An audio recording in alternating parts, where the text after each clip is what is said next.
खेडमध्ये कोल्ह्याला द्राक्ष आंबट, विरोधकांना दिसेनात आमदार महेश शिंदेंनी केलेली विकास कामे।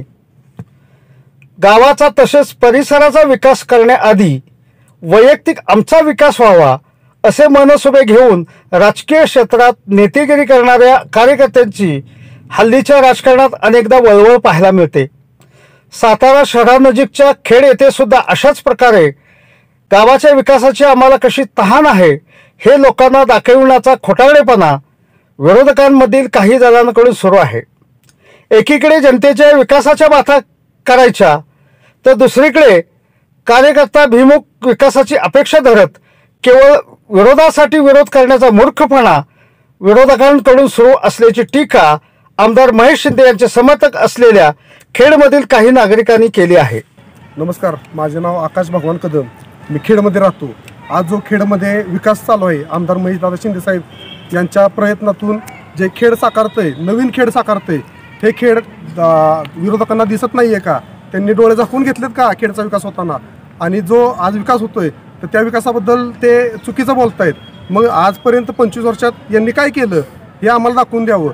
25 वर्षात हा खेडला जाणारा रस्ता, हा रस्ता म्हणजे आयुष्यात कधी यांच्याजने जमला पण नसता आणि झाला पण नसता। आज तो रस्ता आमदार महेश शिंदे साहेब यांनी करून दाखवला। मग हे त्यांना दिसले नाही का? का त्यांनी डोळे झाकलेत आजपर्यंत?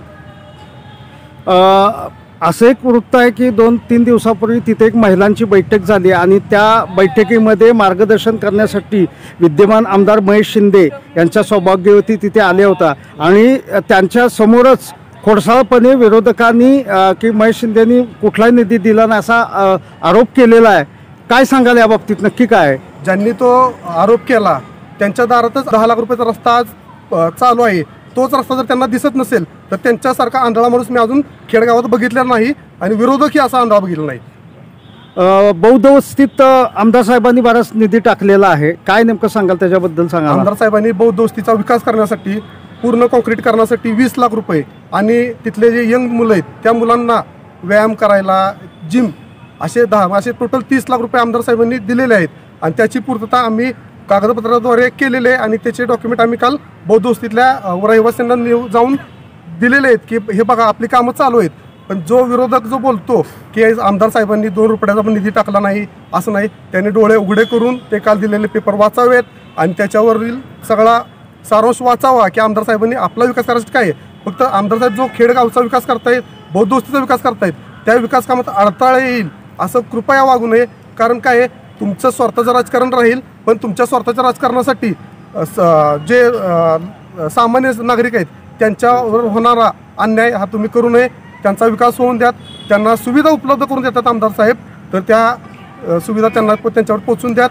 तुमच्या वैयक्तिक गोष्टी, तुमच्या वैयक्तिक स्वार्थ हे जर त्यातून साध्य होत नसतील तर तुम्ही कृपा करून त्या सामान्य जनतेला त्रास होईल असं वागू नका आणि चुकीचे वक्तव्य करू नका। तुम्ही डोळे उघडे ठेवून बघा गावचा विकास कसा चाललाय आणि आज आपलं बदललेलं खेड हे अख्खं पूर्ण सातारा बघतोय, महाराष्ट्र बघतोय की याच्या अगोदर खेडमध्ये काय होतं आणि काय नाही आहे। नमस्कार, मी अजित सुरेश पवार।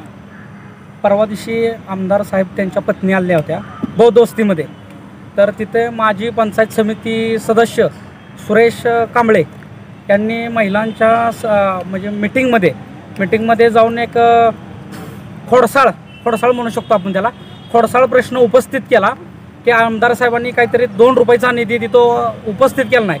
तर सर्वसामान्य जनतेला ज्याला माहीत नसतं, ज्यांना अनुभव नसतो, तशा व्यक्तीनं बोललं असतं तर आपण समजून घेतलं असतं। एक पंचायत समिती लेवलचा जर सदस्य असं जर बोलत असेल विरोधाला विरोध करण्यासाठी तर हा पूर्ण मूर्खपणाचं काम मानलं जातं, बालिशपणा आहे हा। आणि असल्या लोकांना म्हणजे हा समाज घातक जो म्हणतो ना आपण, जो विकासाला आडवे येणारे आहेत लोक, अशा लोकांना माझं एक आव्हान आहे, तुमच्या अशा मूर्खपणाच्या कृतीमुळे खेडची जनता भरडली जाऊ नये, विकासापासून वंचित राहू नये, असं काही कृत्य तुम्ही करू नका। एवढा मोठा विकास पुरुष आपल्याला लागला आहे, ज्या विकास पुरुषाचं मत आहे की माझा मतदारसंघ हा पूर्ण म्हणजे महाराष्ट्राला हेवा वाटावा असा तयार व्हावा, अशा पुरुषाला जर तुम्ही अडवत असाल तर तुमच्या इतके मूर्ख आणि नालायक माणसं कुठं आम्ही पाहिलेली नाहीत।